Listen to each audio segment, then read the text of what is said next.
Gold Rush Season 15 concluded with high emotions, major victories, and tough losses. Yet while the TV audience saw the miners haul in their final gold totals and celebrated, or mourned, the season's results, the miners' real work was far from finished. A major question that many fans often ask is, what happens to the mining sites after the cameras stop rolling? In Gold Rush, we often see the backbreaking labor it takes to get to the gold, clearing land, setting up wash plants, digging massive cuts, and processing thousands of yards of pay dirt. What we don't always see is what happens after the final gold weigh. The simple fact is, miners can't just walk away once the gold is gone. Whether they are mining in Alaska, the Yukon Territories, or even South America, strict environmental laws demand that they reclaim the land they've worked on. Mining operations leave behind large scars on the earth, stripped landscapes, displaced soil, fallen trees, and disrupted ecosystems. If miners abandoned these sites, the environmental damage would be devastating and long-lasting. Thus, after each season, the miners must embark on a new mission, healing the land. Before any digging begins, miners are required to apply for insecure permits and licenses. These documents allow them to operate legally, but they come with a major condition. Once mining is completed, the land must be restored to a stable, natural-looking, and productive state. Failure to comply has real consequences. Regulatory commissions, both local and national, oversee mining operations closely. If a miner leaves a site in poor condition, they may face heavy fines, legal action, or even the loss of future mining rights. Failing to properly reclaim previously mined land can result in lost permits, hefty fines, or even criminal charges. Restoring the land after mining is not optional, it's the law. It all started with the 1902 Newlands Reclamation Act, which required mining operations to reclaim disturbed land, including ensuring proper irrigation. Then, in 1977, the Surface Mining Control and Reclamation Act was passed, specifically targeting industries like coal and gold mining. Violations can result in fines of up to $2,500 or even jail time for up to a year. Reclamation work must meet strict standards. The land must be recontoured, regraded, and replanted to closely match its original appearance. This includes replacing topsoil, revegetating the area, and restoring any removed trees or greenery. Essentially, miners are required to make the land usable and valuable again, undoing as much damage as possible caused by strip mining, open-pit mining, or mountaintop removal. Under these regulations, Gold Rush miners are not just encouraged, they are required to make reclamation a central part of their operations. Restoring mined land is a complicated, expensive, and often time-consuming process. True reclamation means much more than just piling some dirt back into a hole. The goal is to leave the land in a condition where it can support plant life, animal populations, and potentially other uses, farming, ranching, or simply natural wilderness, just like before mining began. How Gold Rush miners approach reclamation.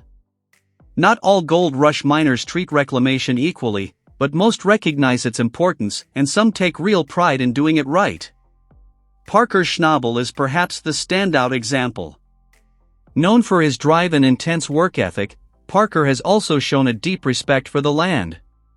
His commitment to reclamation earned him the prestigious Lecky Award for Excellence in Environmental Stewardship from the Yukon government. At his Little Flake mining operation, Parker went above and beyond to make sure the land was not just passable but thriving again after mining ended. Parker has spoken openly about how important reclamation is to the future of mining.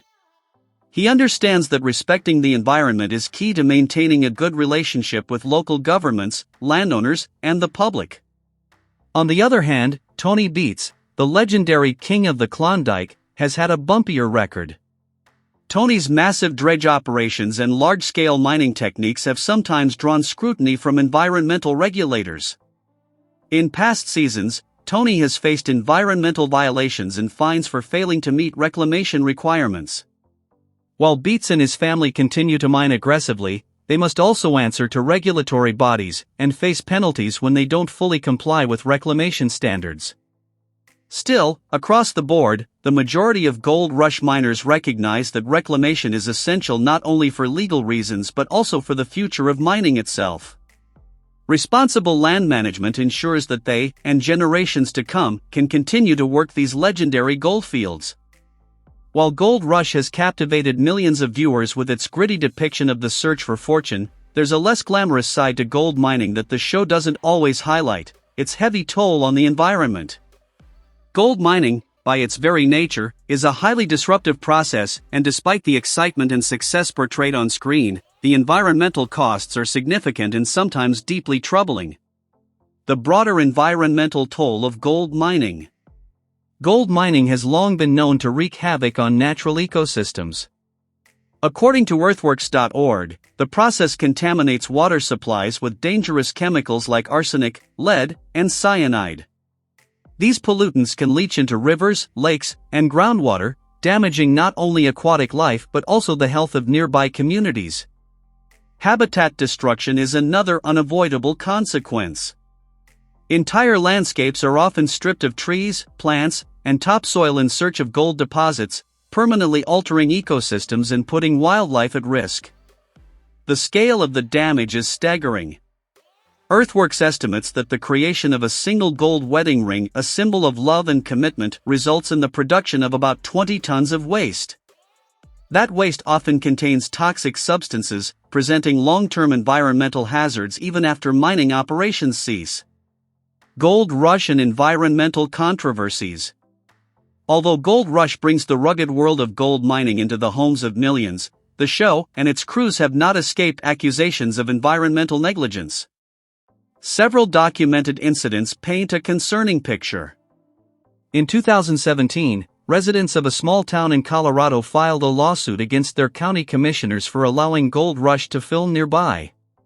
According to the Denver Post, the lawsuit alleged that the Gold Rush crew severely damaged the natural environment of a local hill and disrupted the town's peaceful atmosphere with the constant roar of industrial equipment operating day and night. Residents were concerned not only about the immediate noise and destruction but also about the longer-term consequences for local wildlife and natural habitats. While these incidents may not represent the entirety of Gold Rush's operations, they underline a critical point: gold mining, especially on a televised scale that prioritizes fast-paced drama and big payoffs, can easily lead to environmental shortcuts and unintended harm. Despite growing awareness of environmental issues worldwide, Gold Rush shows no signs of slowing down. New seasons bring bigger equipment, deeper cuts, and larger operations. However, the pursuit of gold and the entertainment it provides comes with a hidden price. As fans cheer on Parker Schnabel, Tony Beats, and other mining legends chasing riches under tough conditions, it's important to remember that there is an unseen cost behind the excitement, a cost paid by the land, the water, the animals, and sometimes even local communities. Gold may glitter, but the environmental scars it leaves behind often last far longer than the fortunes it creates.